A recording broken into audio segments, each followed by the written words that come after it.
check, mic 1, 2. It has been a while since we've had an episode, Isaac. It has been a while. Yeah. Busy people. Yep. Things stirring up in the small town of Brookston. Might have a couple of people watching this episode from the town of Brookston. You have anything positive to say about the town? No. No, it's great. We've just there a lot going on, which is good. That's good for business, but new ideas, new days. That's what's coming up. So it's kind of weird living like in a smaller area. Like whenever we moved from Indianapolis to Lafayette, basically, it was already downgrading like everything scale wise, and now that size-wise, pretty much every day we're spending it in this like hole in the wall town out in the middle of nowhere. It's a drive-through town. It's a big change from just 7 months ago. Yeah. December. Inner city life. Every other day there's a shooting that happens around the block. No. It's Just getting crazy. Getting worse and worse there, Mm-hmm. for sure. But yeah, it's a nice change. I tell people that too when I'm talking to people there. It's nice to kind of get away from the big city a little bit. Yeah, I like it. Just I don't know, enjoy a new environment, I guess. Best way to put it. Yep. Did you press record? Yeah, the red light's blinking. Of course I did. I see it. We need to hire somebody. Anybody want to work for us? They can be in the background. We need a young Jamie, just like Joe Rogan. Joe Rogan, yeah. Get a giant screen back here so we can pull up your web history. Yeah. Well, we need to not hire somebody because we don't make any money off this. But anybody who wants to volunteer, maybe we can do that. Let's hold tryouts. We can make them all just be in the background while we're doing things, see if they're annoying or not. Yeah, see if they're being helpful. There's lots we can do, for sure. Mm-hmm. Speaking of background, so I have a question for you.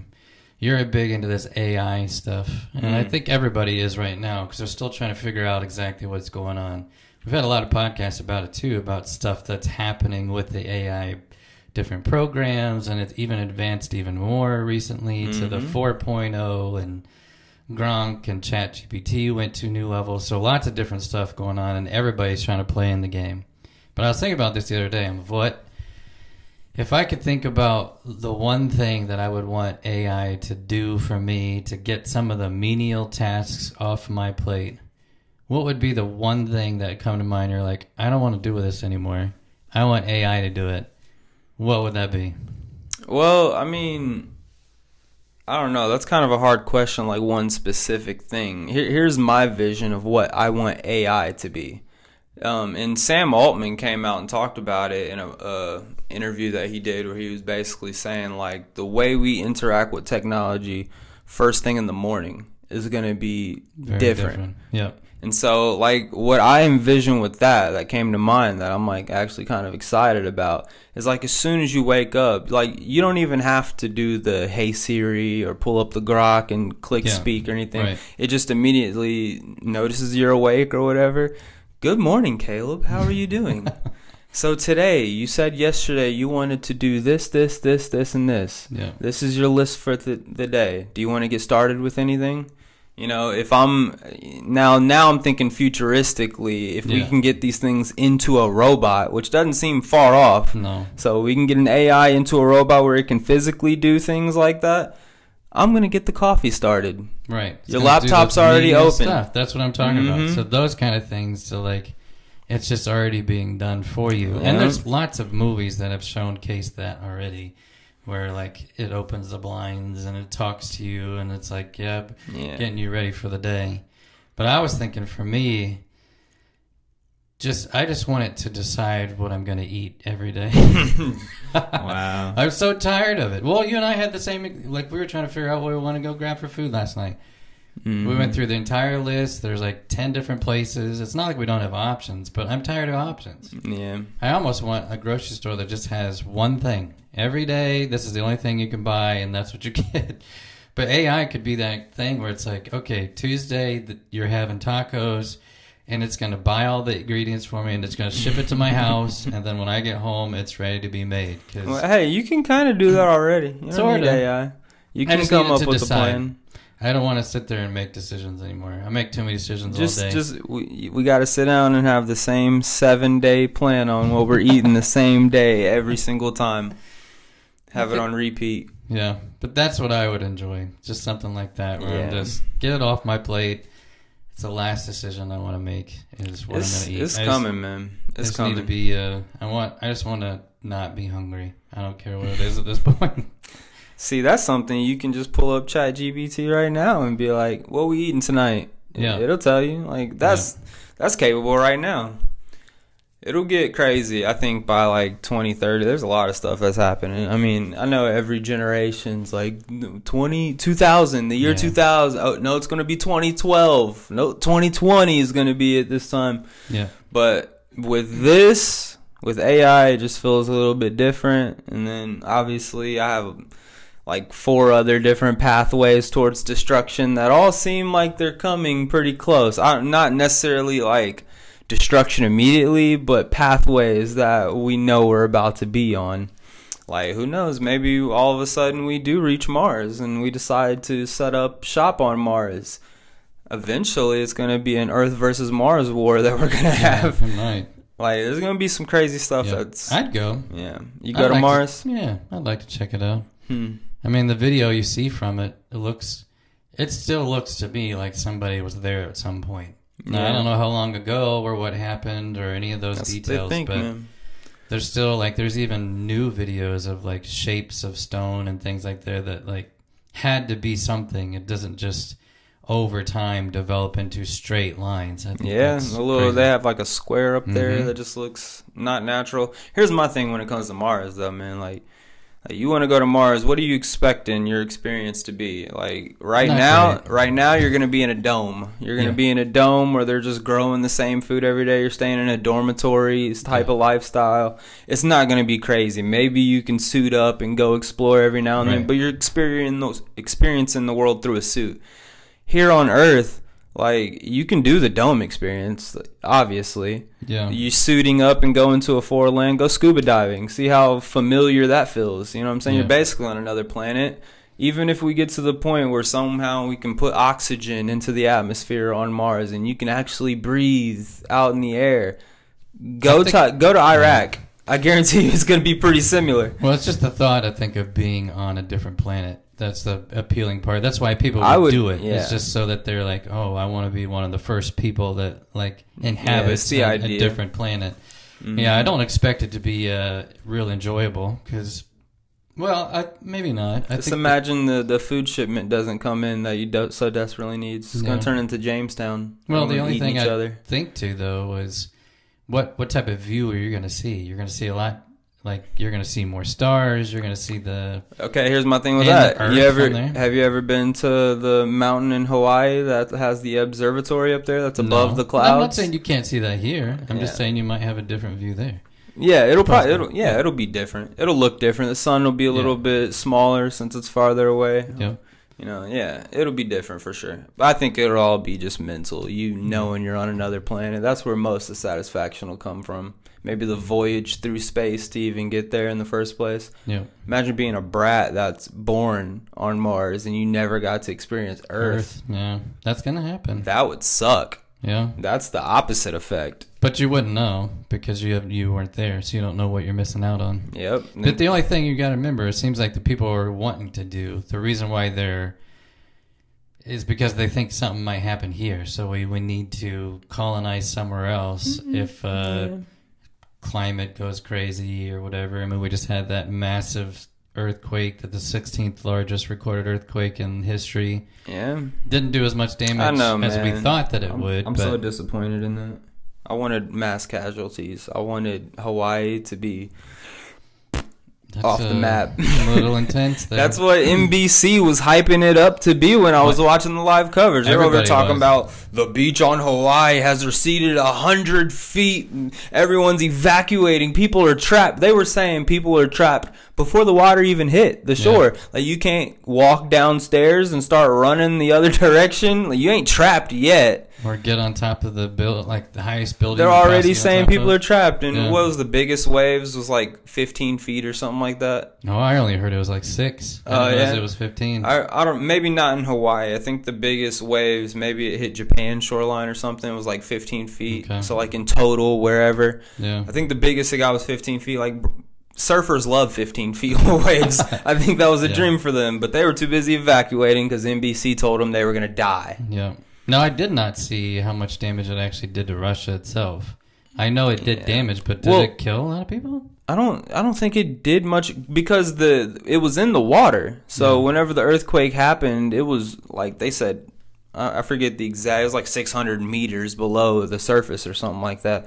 So it would have been a lot of shaking, but I think with it being so deep into the water, it would be pampered a lot more. And that's why the waves initially when they were coming in, it wasn't really nothing. It receded a lot just because that crack was opening and sucking in water and stuff.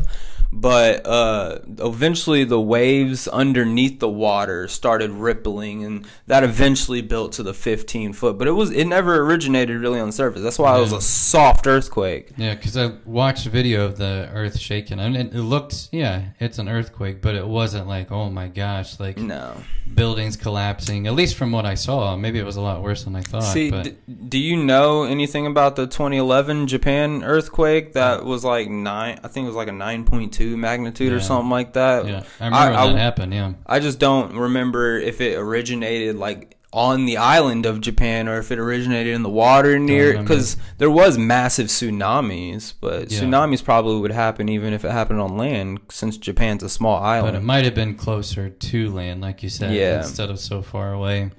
But yeah, pretty intense, pretty crazy. I mean, that's the last thing that Russia needs right now. They're in a war, and they have an earthquake that's attacking them from the other side. I doubt Putin cares like that. But they're also, like, from what I know of Russia, which is very little, there's lots of open land too. So it may have hit spots where there weren't even people that were having. Well, it was on the eastern coast. I mean, from my understanding, it was basically like northwest a little bit to Japan. Yeah, like that. Like if you're looking at Japan on a map and then Russia on a map, it was like right there. And so, yeah, I don't think many. I mean, what's that? Serbia? Is Serbia on the eastern side, I guess, of Russia? I think that's really like the only major place that's over there. If you give me an Kazakhstan empty map that's over there, I could probably point out maybe 6 of those countries. Outside of that, forget it. I think Kazakhstan might be a little bit more center. I don't know, man, but there's probably a couple of places out there, a couple of them Eskimos up there. It's one where you say, people say like, oh, yeah, I'm not a geography major, but I could maybe point out a few. I love it when people say that, when it's clearly you're not any of those things. Well, I'm not a scientist, but obviously you're not a scientist. So you don't even need to point that part out. We got to make it clear. We got to make it clear for the people who listen to you and think, oh, this guy knows what he's talking about. No, we don't. Because when I speak, everyone is usually like, oh, he's a genius. But I got to tell people, a lot of times I'm just talking out of my ass. Who's everyone? Everyone I ever have come in contact with has put me in the genius category. They say it's you, it's Elon, it's Einstein, and that was Trump. Yeah, when Trump was talking about me. Yeah. Anyways, enough about me. So yeah, we'll see. AI is gonna be crazy though. Back to the AI thing, man. I think I just want to put this out there because it comes to mind a lot that people think that like we're programming AI. That's not necessarily what it is. We are feeding AI specific data, yes, but it is growing itself as an entity. Yeah. So although yes, it's kind of like you got to think of the programming the same way that the news programs us. You know what I'm saying? You can consider us being programmed, which is like someone feeding us an agenda in a very persuasive way to where you take it as truth. That's programming you a certain way. And I think we need to take that idea the same way we think about AI. AI is not like there's not a specific thing that we're going to teach it where it can't go outside the bounds of that and continue expanding on it in a way that we can't predict. Yep.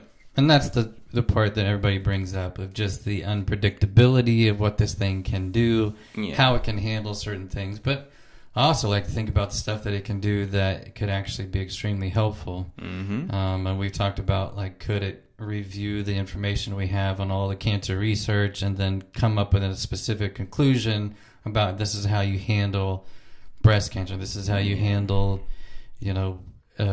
what other, heart attacks, like how do you prevent those? What are certain things that you can do that looks at the information, and can it put all that information together and actually get some solidified answers of how we address that? And I'm sure that they're trying. I'm sure that there's people that are putting that information out there. But even stuff like best way to get water to people who don't have water. How do we do that effectively without costing too much, but making sure that it's clean? How do you feed people? Like, I think it can do those kind of things. Now, what people are certainly going to use it for, hopefully not, but there'll be others who probably use it for a destructive reason and want to figure out how they capitalize on this type of information. I mean, a lot of businesses are using it now. How can we capitalize on using AI to help our business grow? Yeah, I mean, you're bringing up big points of, like, why a lot of people fear it. And, there was a Joe Rogan podcast that he had, I forget the dude's name. It was like Ramanoski, Dr. Ramanoski or Yamanoski or something like that. Where he's a big, like, whistleblower basically for AI. I mean, I guess he's not like on the inside, so he's not really a whistleblower, but he's raising awareness for these questions that we have no answers for, that most certainly will lead to our destruction as a species. And so, like, for your example, talking about how can we get water to these countries that don't get water, we have to make sure that AI is not going to say, well, let's take water from developed countries and start giving it to underdeveloped. And that's how we answer that question. But now there's more over here of poverty. So, but you would think though that we'd be able to pick up on that part, because that seems pretty obvious on our end of, we're not going to take it from here, but can you develop a way to generate it some other way? Or so, like, in that specific fresh or something. In that specific scenario, we were able to identify a possible outcome and word our prompt, if it was prompt written, to be able to prevent type of thing. But then there's other predictabilities that we can't predict, like that are possibilities. Cancer is a great example. It could be telling us to do something when in actuality, when we do that thing, it actually makes it 10 times worse, or it causes 15 other problems that it didn't think about. Exactly. So Yamaloski or whatever the dude's name is. I'm gonna call him something different every time. But whenever he was raising these questions, it got me thinking, because in the podcast he was like, we need, first off, the science community to band together around the world to be able to communicate these problems and be aware of these problems, so we can start thinking about solutions, right? But he was like, we need to put out like money or something. Someone needs to put an investment out there for people to solve this problem of how can we solve the problem of unpredictability with AI. It's not going to happen. Yeah, probably not going to happen. Everybody's going to pour money into it to see how much money they can get out of it.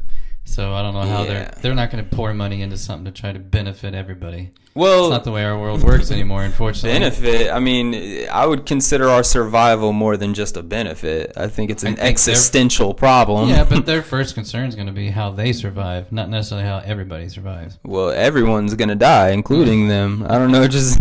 Anyways, man, thinking about that problem, I actually came up with somewhat of a solution. Now... I like this solution. I'm sure there's probably some holes in it that I haven't foreseen, but this is to solve the problem of unpredictability with AI. Okay? You've heard it first right here on this podcast. Ready to go. So, first and foremost, I need to state, obviously, this is the biggest hurdle that's probably going to prevent this, is the entire world needs to be on the same page when it comes to it. Okay, I'm already out. Yeah, I know, right? I told you it's not going to happen. Well, that's just because everyone is developing AI. I know. So if China is developing AI and we're developing AI, even if we decide to stick to this strict moral code that assures the survival of humanity, China has to be on board with that. Because if they're not, they're going to do some stuff And all of us are still going to die anyways. Yeah. Well, it's the same thing with the climate thing. So, yeah, we could all jump on board in our country. But if China's not going to do it, or Russia's not going to do it, or, Germany's not, then it doesn't matter how much we try to participate. Everybody has to participate. No, I understand that, but that's just how you jump over that hurdle. I have no idea. Well, we're going to have to if we're going to be able to survive this thing. I mean, if we can do it with nuclear arms, we have to be able to try and consider this into the same category. Have we done it with nuclear arms? I mean, we haven't launched any since at one time. That's the whole point, isn't it? And people threat, people puff their chest. 2,000 here that we could launch at any time. It's under control, though, is the idea. Because AI will be under control until it's not. You know what I'm saying? Yeah. So, still, we have to consider it like nuclear arms, or we can at least all come to it. We don't have to be best friends about this, but we have to all acknowledge that this could kill everybody. Same as nukes. Yeah. So we have to all acknowledge and come to agreements on certain things. Now, before you go on, here's the thing. I wonder if everybody has come to that conclusion that could possibly happen. Because you would wonder, people maybe in China are like, that's not even important. Let's learn what it can do. Like, they may not even recognize it. So on that point, just real quick, I would like to say what I think the current situation is going to become is obviously it's a race to see who reaches AGI. Yeah. And whoever reaches AGI first is the one that is going to set the standards, the one that's going to bring everyone to the table and say, this is how it's going to be. We've got it first. Eventually, you're going to get it. But right now, since I reached it first, I have the capabilities of making sure you don't get it. Yeah, because it's like a space race. Like exactly. Going to the moon. It's like, well, it's more like the nuclear race, but if the nuclear race was used in a sense of, we now have nukes, we can destroy all of your stuff using this nuke if we wanted to make sure you never get nukes. Right. But I'm going to allow you to get a nuke too if we all agree that we're basically never going to use this nuke. Yeah, or at least in that way. Exactly. Right. So, I mean, obviously that's very messy. This will be a 1,000-page document people will have to read over and stuff like that. But the bare minimum, I think... You're going to write 1,000 pages? I ain't doing it. Somebody much wealthier than me is going to be doing it, okay? But we have to... the person who reaches AGI first is the one who's going to be the one leading those talks. You know what I'm saying? So that was on that point. But here we go. Okay, let me get into it. Once we reach that point to where we all are on the same page about AI, this is what we need to do as a species. We already have the possibility to create virtual realities. I mean, we see it in video games where, GTA obviously not an exact representation of our world. It does follow somewhat to a certain degree our physics. I mean, those figures can be hacked, but it has the buildings. It has the same makeup. It's proof that we are capable of creating a virtual reality. World, for sure. Yes. In that virtual reality, you can take all of the data that AI will be collecting to become as powerful as it is, and you can accurately simulate what society is. Sure. So with that being said, and this is off on another topic, but this supports simulation theory. Why people think that our reality is actually a simulation. Different conversation. Go ahead. But anyways, for us to control the unpredictability of AI, we need to create that virtual reality and enact AI's actions in those realities. And as a world come together, all the leaders of AI, before any massive changes that can impact things outside of your country, if you can foresee anything, and you can talk to AI about that, we're going to have to use AI because it's the only one that's going to be as smart as the AI we're using. You know what I'm saying? Yeah. So each country, if they're making decisions that have the possibility to impact outside of their country, they have to come to the round table of the world government, the new world order. It's finally going to happen. And they watch the simulation and see how it impacts every possible outcome. They use AI to express every possible outcome of doing this action. And so that, I think, will give us the best chance of preventing the unpredictability, because we are seeing literally every outcome of what AI is possible are capable of doing in that action, whatever action it may be. Solve world hunger, get water in this country, whatever it may be.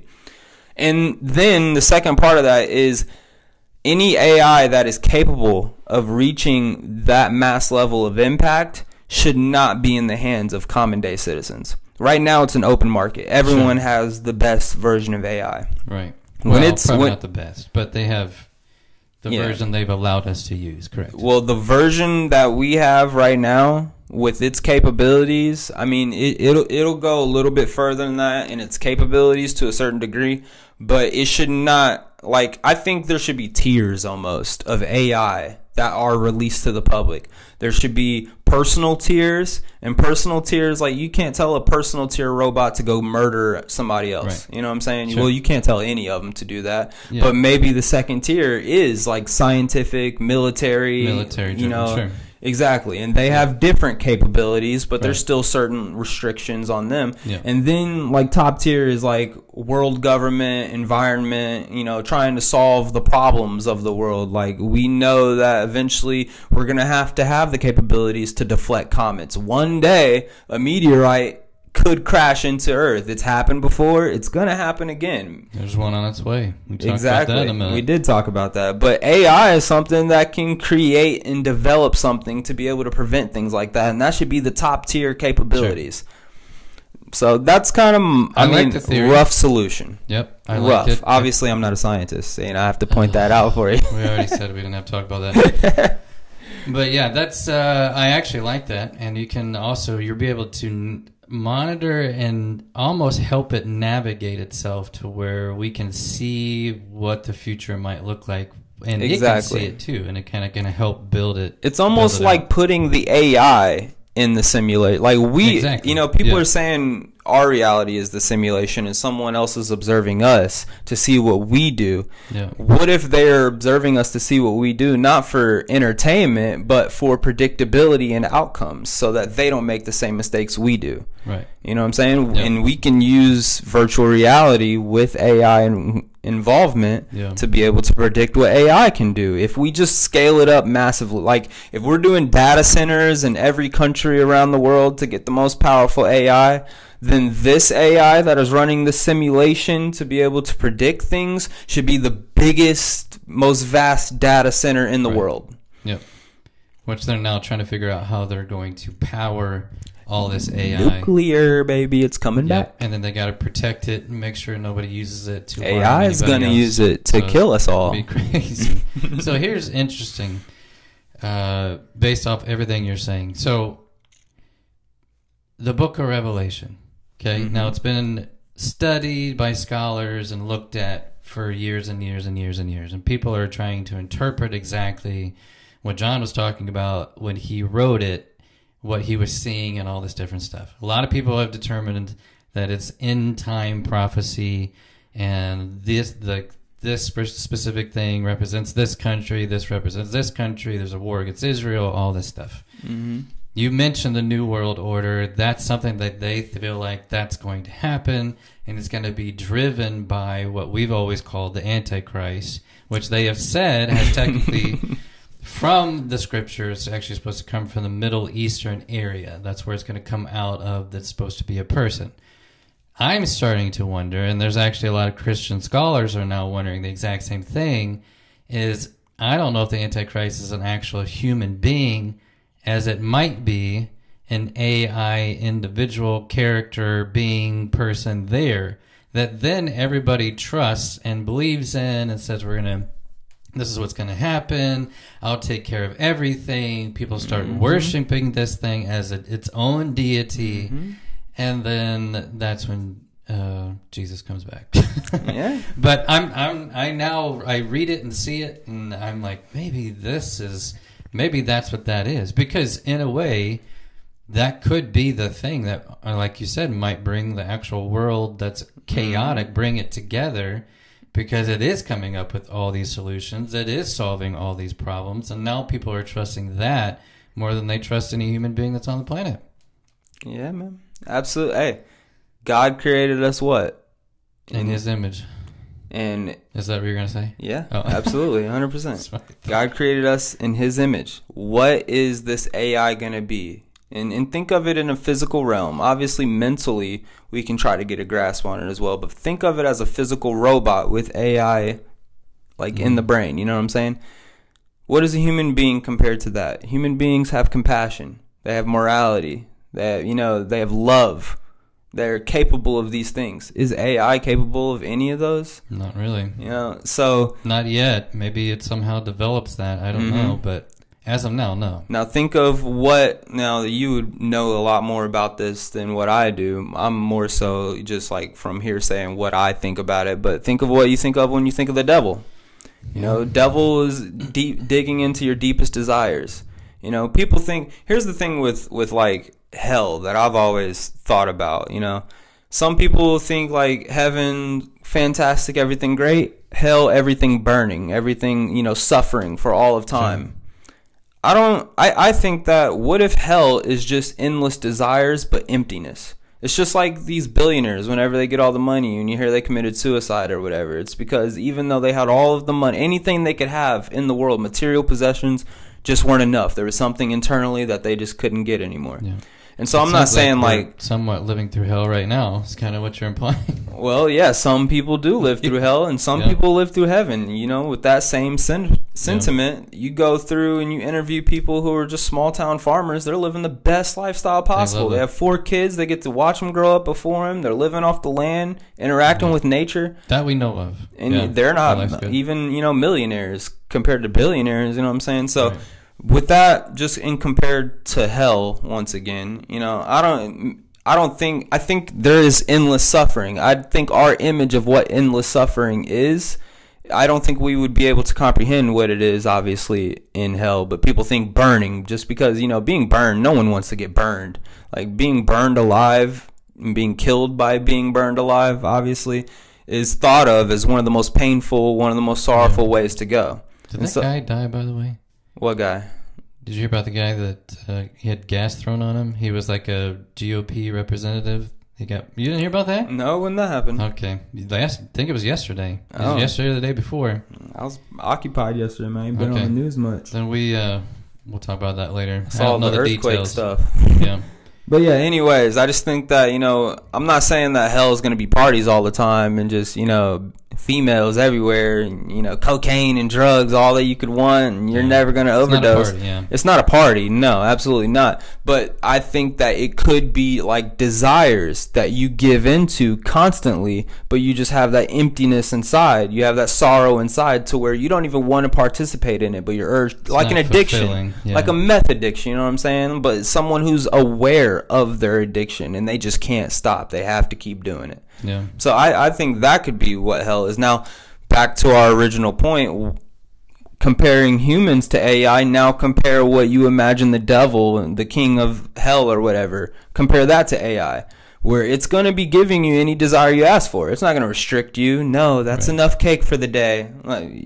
Go get another cake, Siri. Okay. It's going to walk off and get you the other cake. You know what I'm saying? Yeah. And that's what some people are talking about when it comes to, like, if it takes a lot of jobs away and people are now at home, they have universal income to where it's just they don't even have to work for their money. What are they going to do to spend their time?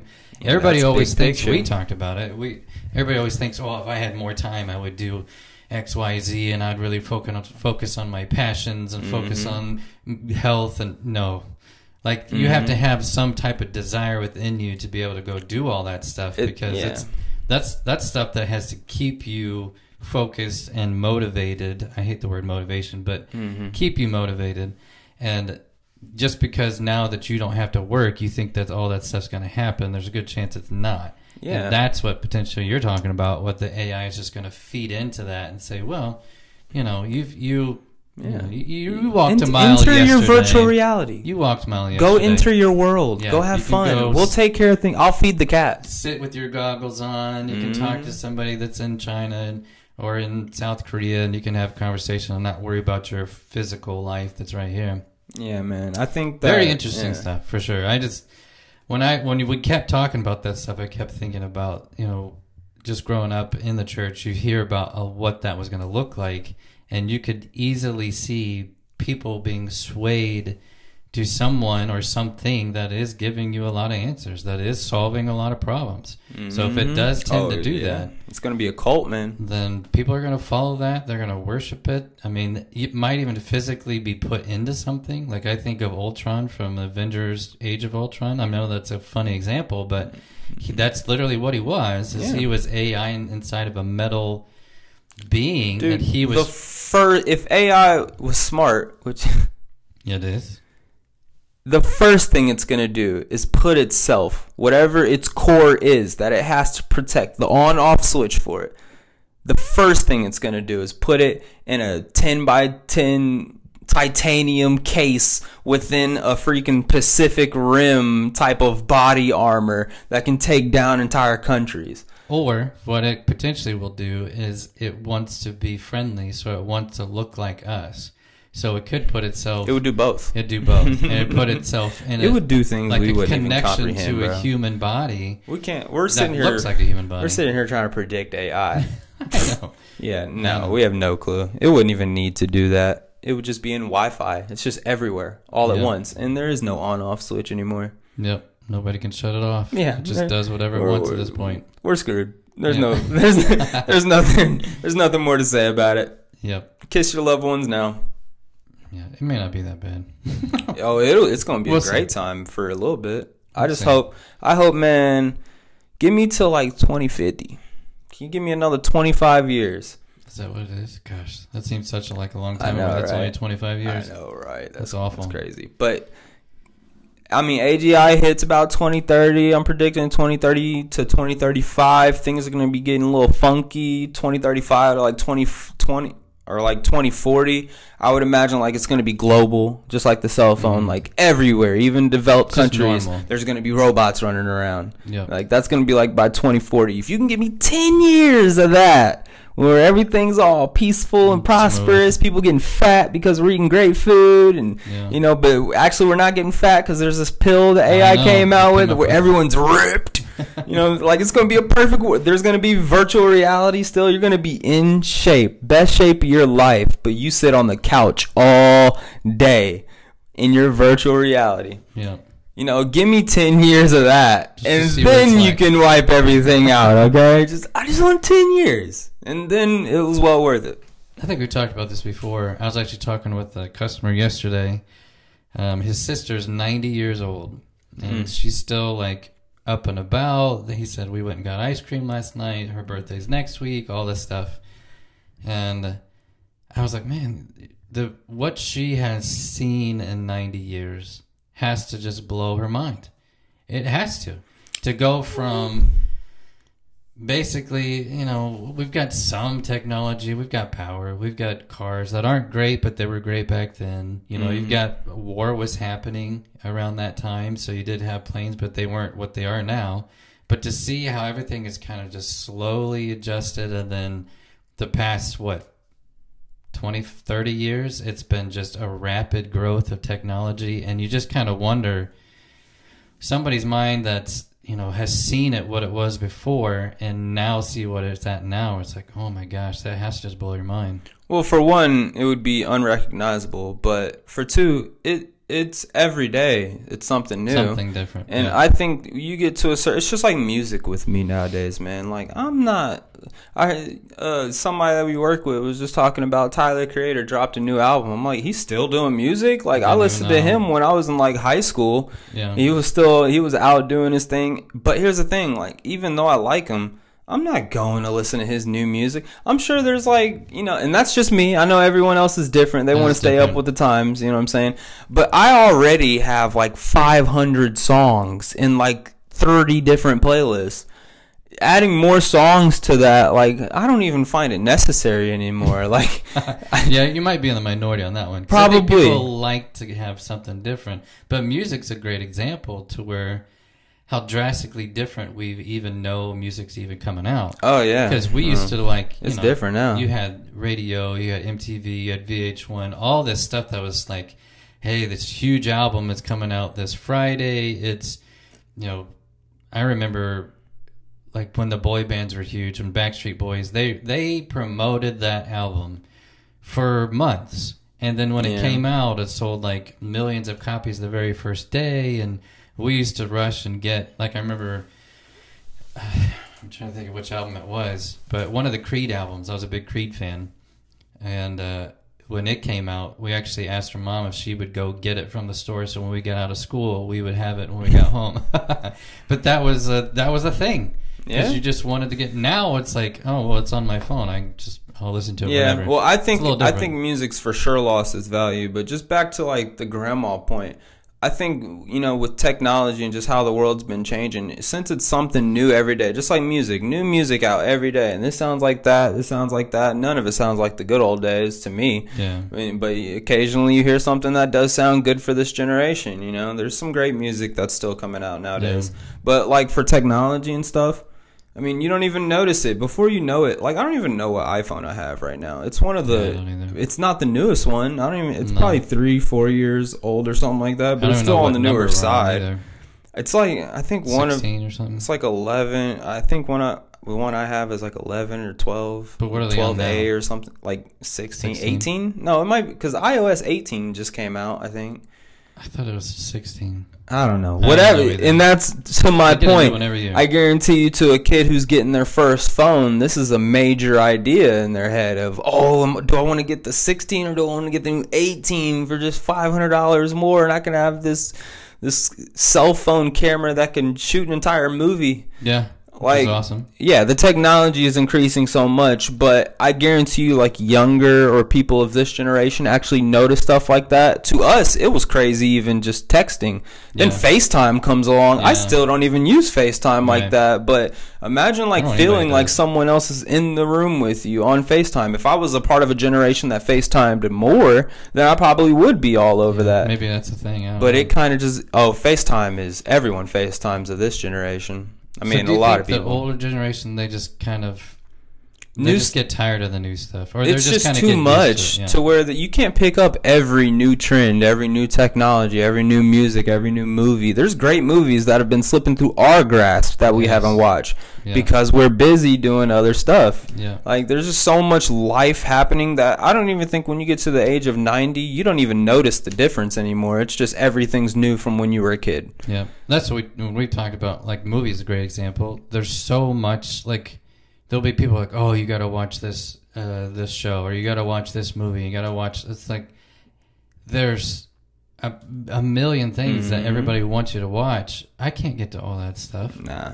I'm still trying to catch up on Squid Games. I watch for a while. I watch a lot of stuff too, and even I've been slacking, especially on the movies. Like there's a lot of movies like Thunderbolts. I still wanted to see Thunderbolts. Haven't watched it. You know, what was the F1 movie, Brad Pitt? We still haven't watched that. I haven't watched Sinners yet. People have been telling me to watch Sinners. It's a vampire, right? Vampire movie? I think so, yeah. So, I mean, there's stuff on the list, but... Nope, what you're saying makes sense, though. I mean, you just kind of get so overwhelmed with stuff that eventually it's almost like old people and their clothes. There's like it's an old Jerry Seinfeld joke where they just reach a year where it's like, I'm not changing... This is what I'm wearing. This is it. I'm absolutely. Done. It's khakis. It's a belt. It's the pants are up to almost your boobs. Oh, jeez. And you've got your button-up shirt, and that's the best you're getting. You're not. Well, okay. I have variety. I have deep variety, but I am not buying anymore. For older people, that's what they do. It seems like they reach the year, and this is it. I'm not changing. This is what I'm gonna wear. It's so funny. I think I'll still be wearing different clothes. Maybe. Yeah. Get some Versace robes, and that's the only thing I'll be wearing past the age of 65. Yeah. Just a Versace robe. That's one big concern now, and people are talking about it a lot, is when people are retiring, they really aren't retiring because they don't have enough money to retire. Well, I don't think, man. We're heading towards a cliff when it comes to finances. Yeah, I think we've been heading there for a long time. But we're such a developed country that they're not going to leave us out to dry like that. So something's... You sure about that? Yeah, for the most. Confident about that? I mean, we have the military. It doesn't matter if we owe your country X amount of money. Like, when you try to come collect it by force, we're going to murder you. No, I understand. I thought you meant, like, you wouldn't think that our government would leave us out to dry. Well, the wealthy are still going to be wealthy, is my point. The poor will still be poor. You know, regardless of, like... what the value of the money is. The value is still going to remain. The money will just change, or the products around us will just change. But the rich are still going to be rich, poor are still going to be poor. People in the middle are still going to be trying to fight their way up to the top. In certain stretches of that, it's still going to be, you know, maybe rougher in some people's circumstances, maybe easier in other people's circumstances. But that'll always remain the case until at least another country, or maybe an internal conflict that occurs. But even an internal conflict, whoever wins is still going to be the rich. Whoever loses is still going to be the poor. It's going to remain the same. Maybe, yeah. I'm just trying to think of if I ever retire. There's a lot of people that just don't want to because they just like to work. They want to stay busy, and they don't feel... That's true. I think within like 5 years of retirement, most people die.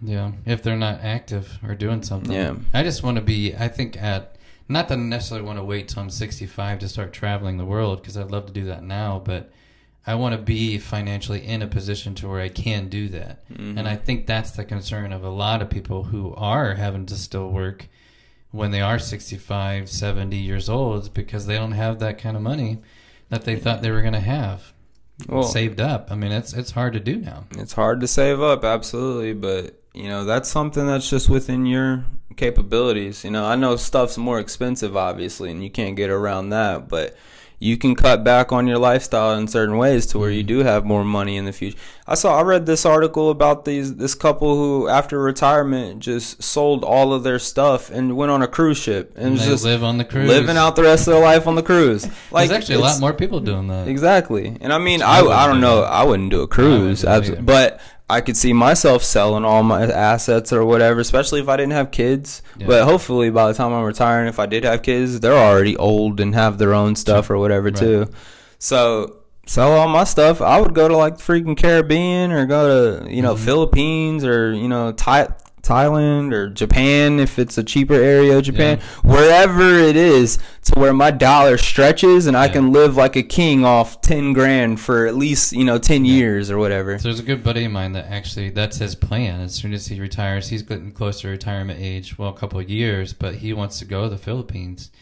He said he's researched it. He's looked into it. He's Philippines, like, your cost of living is super, super low. Mm-hmm. So that means your money does last a lot longer, and you can get some, you know, you have a great life.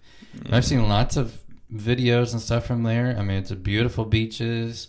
The food's good down there.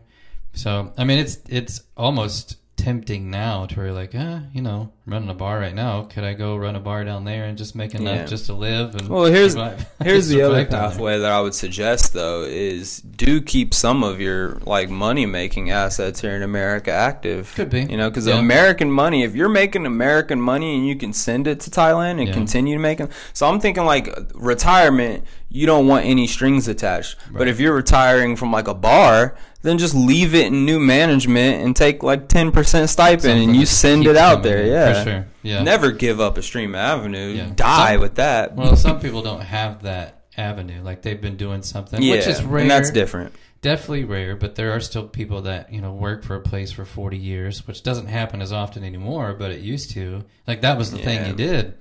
You got a job and you worked for him for 40 years and you retired from there and you got a nice pension for it. Companies nowadays will fire you at year 30. Yeah. I mean, they're not as loyal, and I think people aren't as loyal either because they're just always looking for the next thing.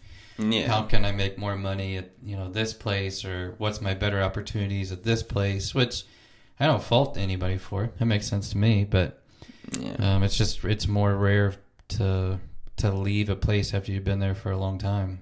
Yeah, well, I think that, you know, age plays a factor in that. Early on in your age, you should be figuring it out, having short jobs, figuring out where you want to go.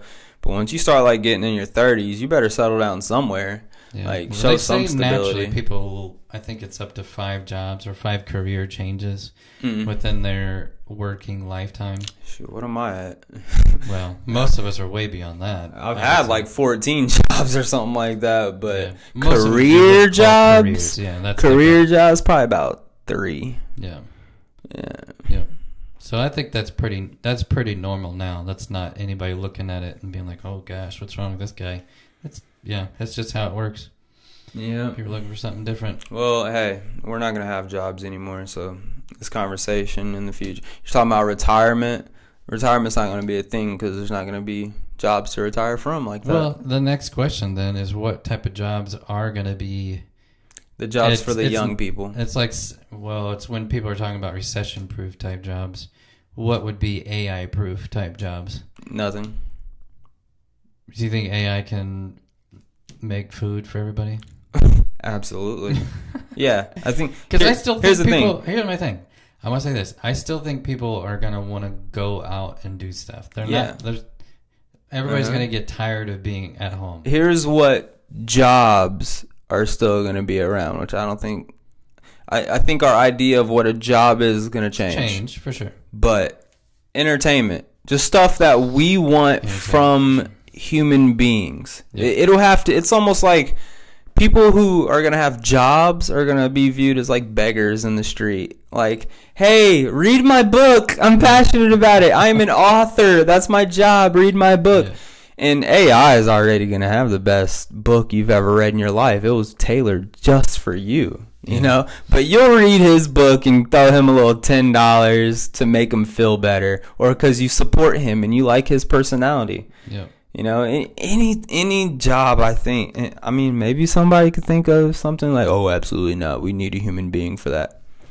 Yeah. But I'm pretty sure every job. I think what you may have is supervisor type role of human beings. So instead of them supervising humans that are on a assembly line or whatever, they'll just be in the building to make sure the technology is running smoothly. So if there's something comes unplugged, they can plug it back. You telling me we won't have a more advanced AI that can identify that faster and get there faster and plug it in immediately? You may. You might have an AI that can foresee that thing's getting loose, and it's going to become unplugged in 10 minutes. So in 8 minutes, I'm going to go in and push it in a little further. When it comes to technology, I am great at unplugging for 30 seconds and plugging it back in and hope it works.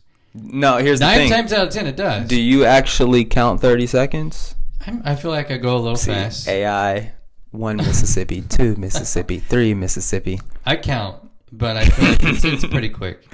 AI is going to do it's got to be everything better than this. Everything better than this. Everything. Anything that you can think of, entertainment-wise, better. You know, realistically, anything logical, teaching, sports.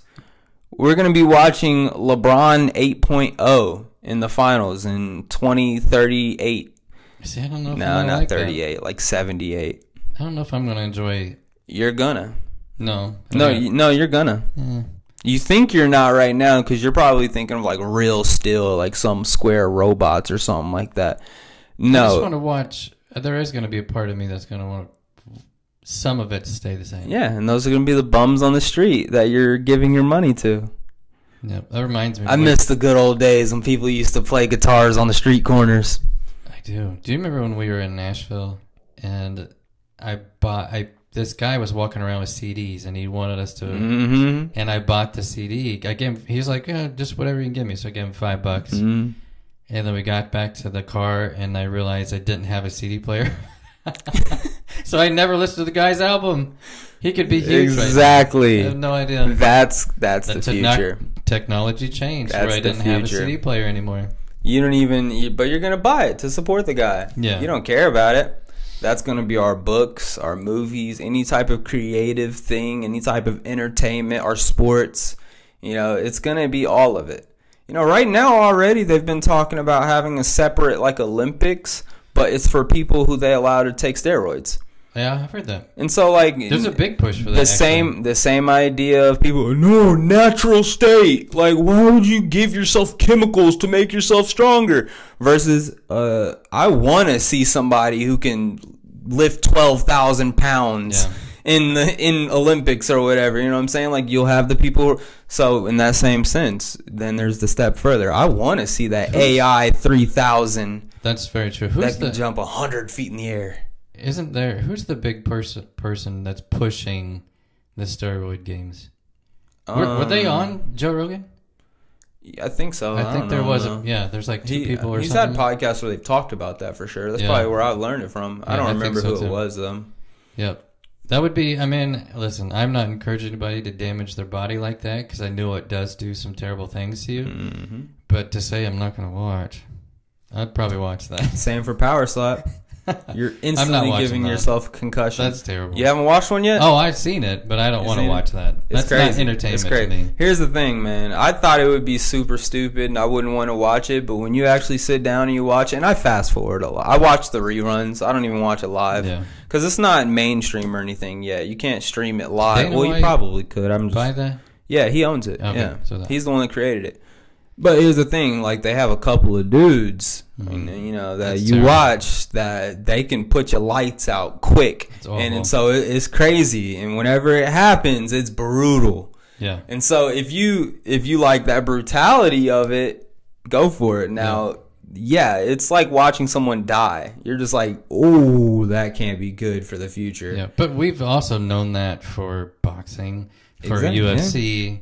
But there's defense in those sports. This is way different. True, but it's not like blocking you from getting hit in the head. You're still going to get hit in the head. Yeah, but it's up to your capabilities to avoid that hit. So as good as you are at blocking is how damaged you will become. There are a lot of people who have made John Jones, for example. He is defense first and then comes to striking after he's capable and confident that he can defend everything. That's why he's 16-0 or whatever, greatest fighter ever. You know, you go down the line of all the great champions. Defense is top priority for them. So that's why they're so successful. What's the next thing they're going to take the defensive side out, and it's just going to be all?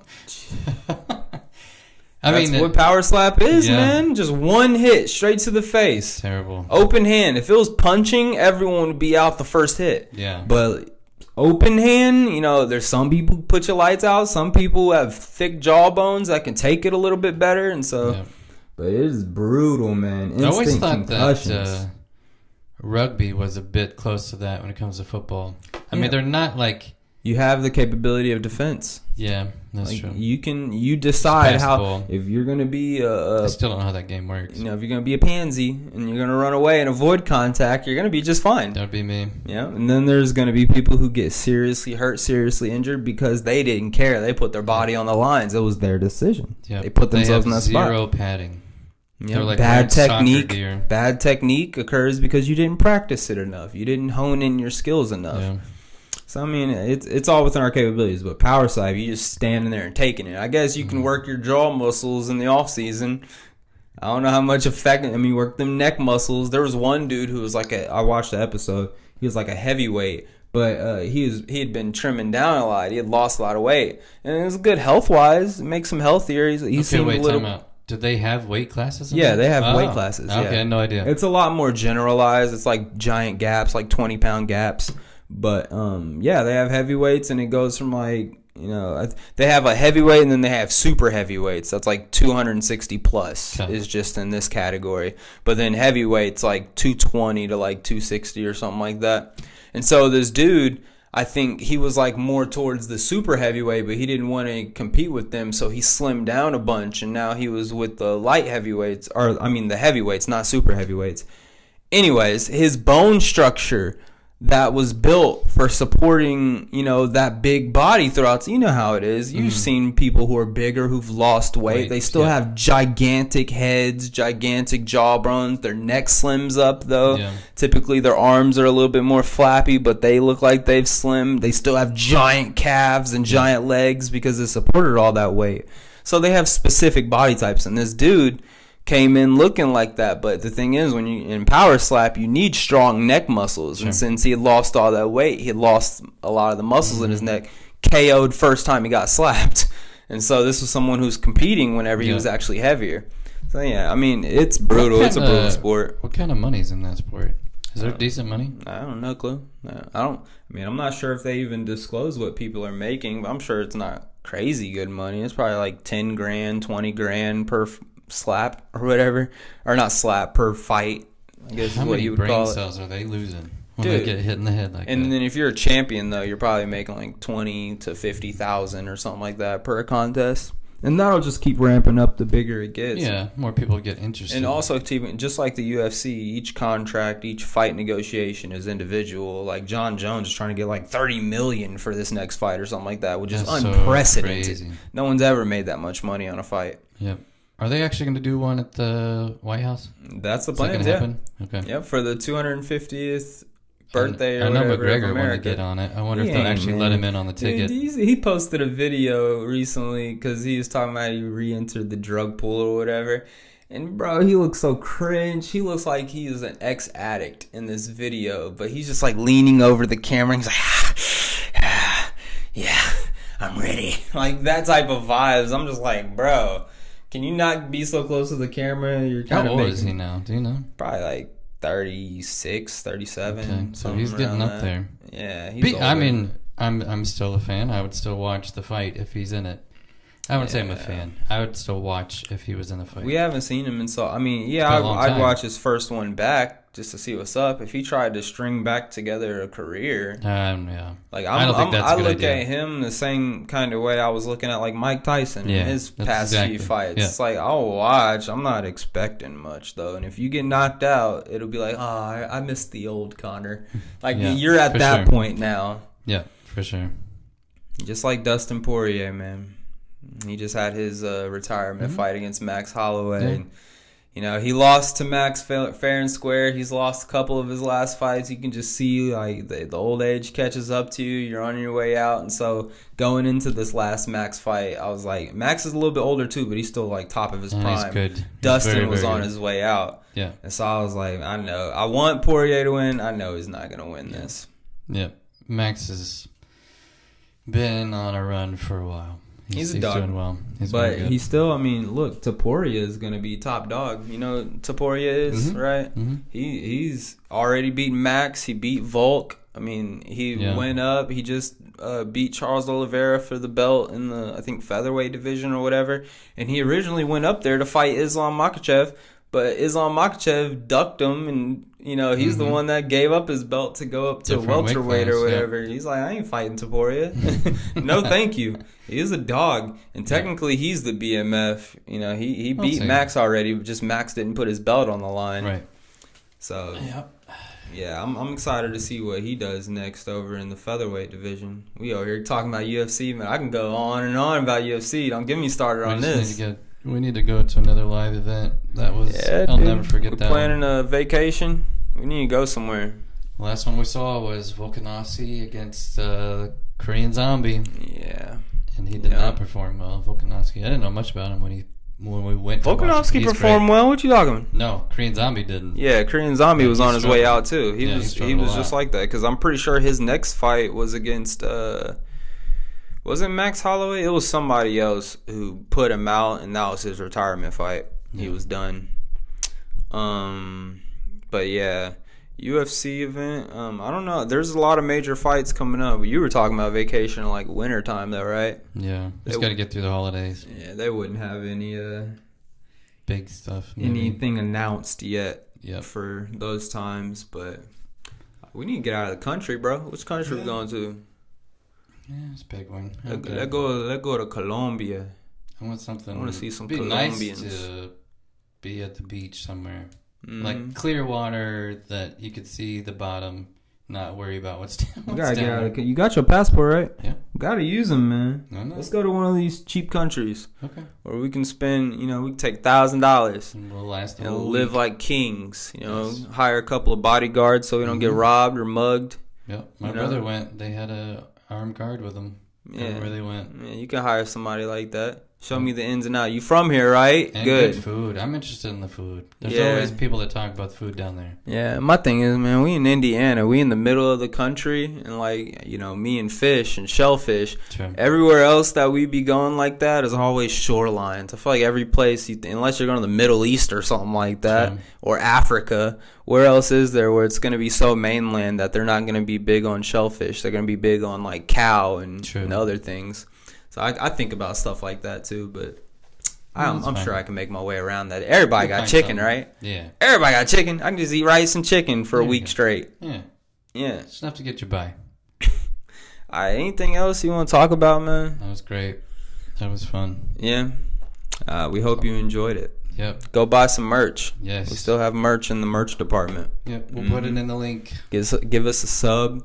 Go ahead and comment something. We'll shout you out. We'll shout you. Say something funny. We'll bring you on the podcast if you're funny enough. Yeah, if you give us a funny comment, like you can come be on the podcast with us. Yeah. We'll bring up a third seat. Sure.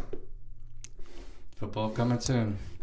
Can't wait, man. Steelers gonna be good this year. We'll talk about that later. All right, y'all. Peace out. See ya.